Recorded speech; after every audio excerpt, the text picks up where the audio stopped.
Today at Lofty Pursuits and Public Displays of Confection, we're going to make some drop candy using a machine from the late 1800s called a fruit drop roller.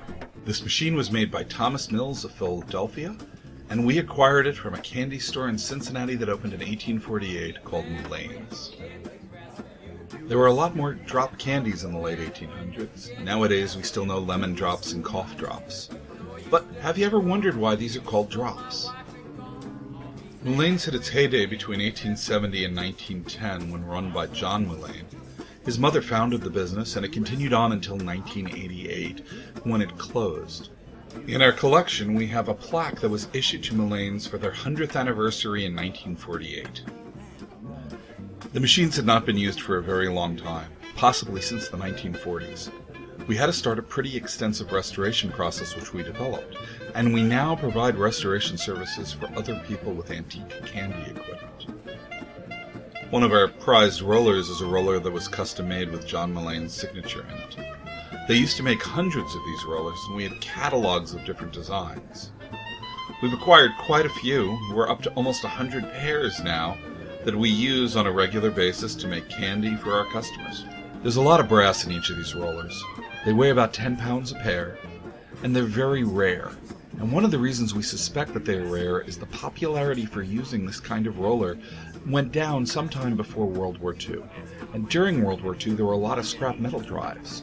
A good quantity of brass would go a long way for defending the troops and making bullets and being used for war effort items. We think there just aren't a lot left because of that.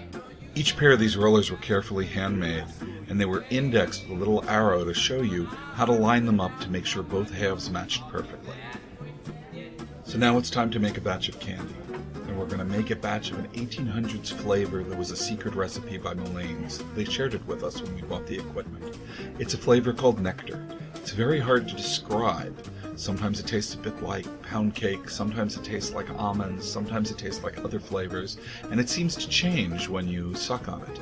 It's a delicious flavor, and it's a flavor that translates well into the 21st century. But it's a flavor that we do with these drop rollers that belong to Mullane's out of respect for them. Unlike our image candy, we added the color in the pot. At the same time we added the flavor. Our bars and the candy cooling table from the late 1800s has dropped the temperature of the candy dramatically where it's touched the metal, but it's still about 320 degrees in the center. We have to fold the candy back and forth and then knead it to even the temperature out to an even temperature that we can work with.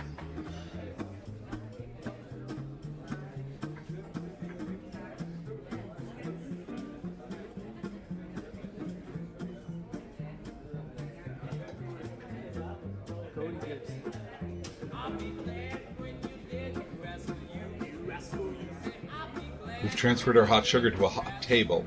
This table will keep the sugar from cooling too fast and give us time to work with it.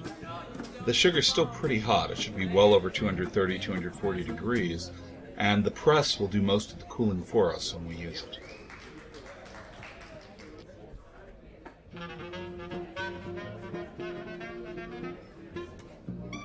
We cut the hot sugar into manageable blocks, and we feed it into the drop roller.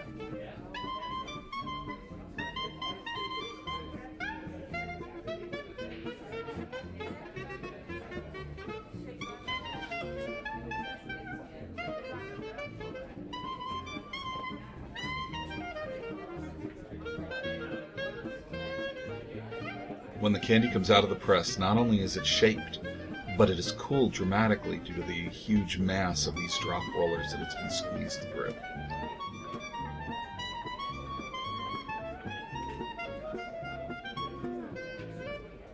We mount the drop roller machine on our candy cooling table, so when it comes out we can just slide it to the back of the table, and the table itself will complete the cooling of the candy, hopefully fast enough that the shapes are not destroyed.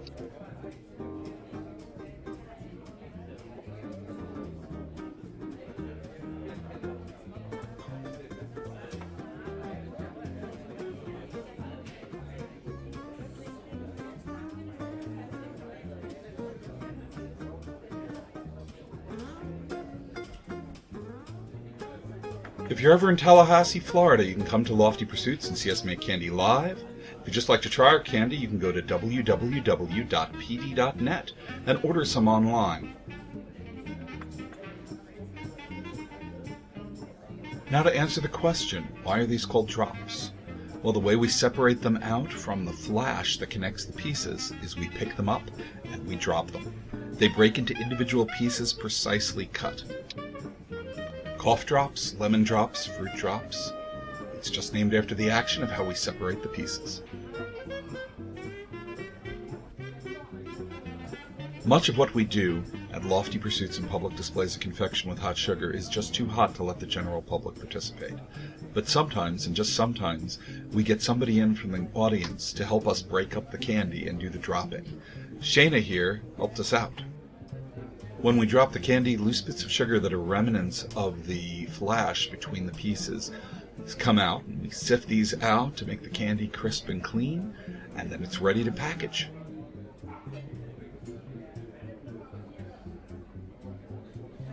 You can see our other candy making videos here on YouTube, and you can also subscribe to us. You can also follow us on Facebook, or visit our store at www.pd.net. We look forward to seeing you sometime.